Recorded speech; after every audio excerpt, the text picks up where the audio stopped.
आप देख रहे हैं भारत टुडे न्यूज, हर पल खबरों के साथ।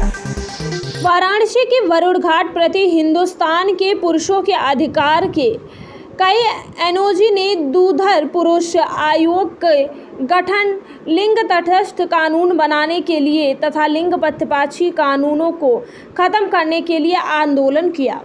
आज वाराणसी के वरुण घाट प्रति हिंदुस्तान के पुरुषों के अधिकार के कई एनजीओ ने दूधर पुरुष आयोग के गठन, लिंग तटस्थ कानून बनाने के लिए तथा लिंग पक्षपाती कानून को ख़त्म करने के लिए आंदोलन किया।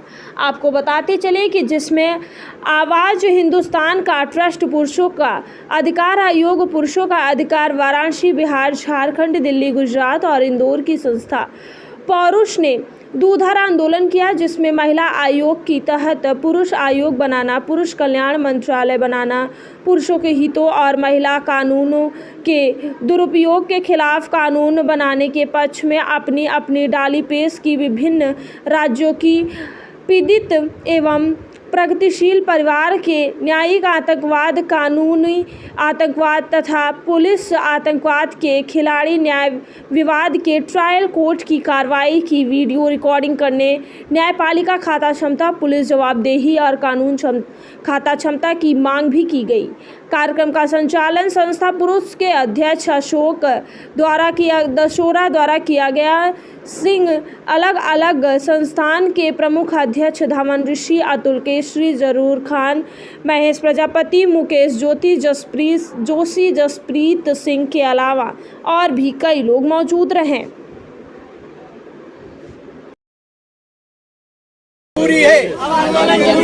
शौक नहीं मजबूरी है, हमें चाहिए, हमें चाहिए, हमें चाहिए, हमें चाहिए।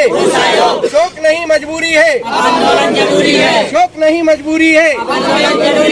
ये कैसा नारी सम्मान। पुरुष हो, घरेलू हिंसा कानून देश विश्व के कई देशों में है, लेकिन पत्नी अगर बेलन या बर्तन उठा करके पति को मार देती है, वो पुलिस को फोन करता है तो उसकी पत्नी को अरेस्ट कर लिया जाता है। भारत में स्त्री अपने पति के हाथ पैर तोड़ दे और अपने प्रेमी के साथ कोर्ट में चली जाए, थाने पे चली जाए, वन स्टॉप सेंटर पे चली जाए, पति के खिलाफ प्रेमी मुकदमा दर्ज करवा देता है और पत्नी करवा देती। क्यों भाई? हिंसा सिर्फ पुरुष ही करता है, महिलाएं नहीं करती है।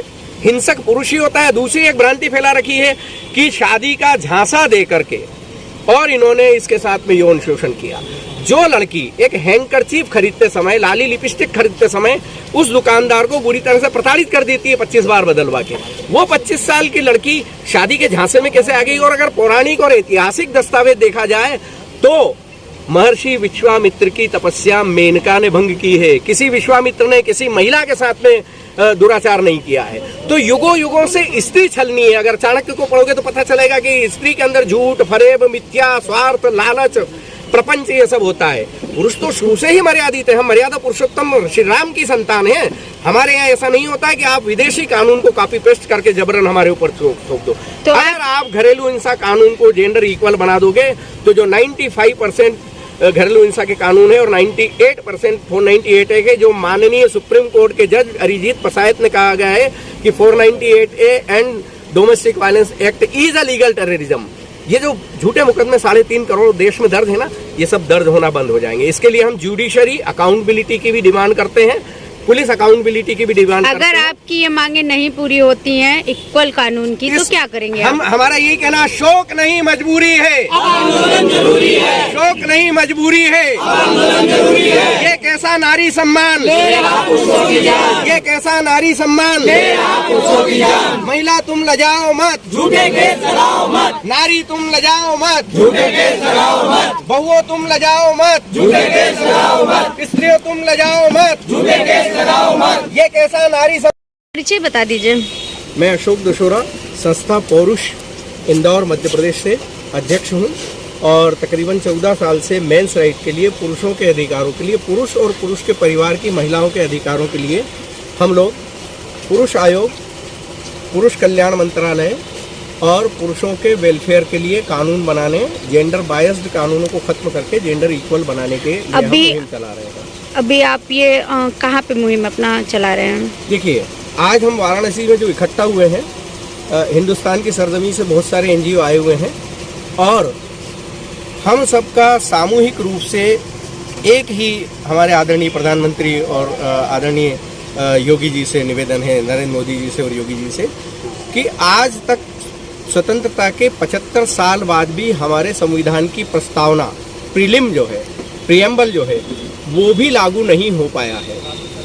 हमारे संविधान की प्रस्तावना में लिखा हुआ है we the people of India, हम भारत के लोग एक ऐसा लोकतंत्र स्थापित करने के लिए जा रहे हैं जहां पर सभी के लिए समान कानून हो और समान कानूनों से संरक्षण दिया जाए। Equality before the law and equal protection of law. इससे पहले भी तो वैसे भी भारत देश पुरुष प्रधान देश ही माना जाता था, तो फिर कहां से आ गया ये बात? ये भ्रम फैलाया गया है कवियों ने, शायरों ने, तथाकथित मतलब समाज सेवियों ने। पुरुष प्रधान कभी भी नहीं रहा है। हम तो महर्षि मनु की संतान है। महर्षि मनु ने हजारों साल पहले लिखा है यत्र नार्यस्तु पूज्यन्ते रमन्ते तत्र देवता। माता सीता ने स्वयंवर किया है, मतलब माता सीता को अधिकार था कि मैं अपने लिए पुरुष को स्वयं वर सकूं, है ना। तो स्त्री, हाँ, और आप देखिएगा यहाँ पर सीताराम कहा जाता है, राधा कृष्ण कहा जाता है, तो स्त्री तो महान थी ही। बीच के कुछ कालखंडों में स्त्रियों के साथ में अन्याय हुआ, इसलिए इसको पुरुष प्रधान कहा गया है। आज भी जो 65 कानून है वो महिलाओं के पक्ष में है, पुरुष के लिए एक भी कानून नहीं है। तो आपकी संस्था क्या चाहती है? हमारी संस्था सिर्फ जो प्रस्तावना है पहली तो संविधान में, वो है equality before law and equal protection of law, समान कानून स्त्री पुरुष के लिए और समान कानूनों के द्वारा संरक्षण, जो कि नहीं हो रहा है। जब एक पुरुष अपनी माँ को लेकर के थाने पर पहुंचता है कि मेरी पत्नी मेरी माँ से लड़ाई झगड़े करती है, मारपीट करती है, खाना नहीं देती है, तो उस पुरुष को धक्के देकर के थाने से भगा दिया जाता है कि भाई इस बुढ़िया को तू लेकर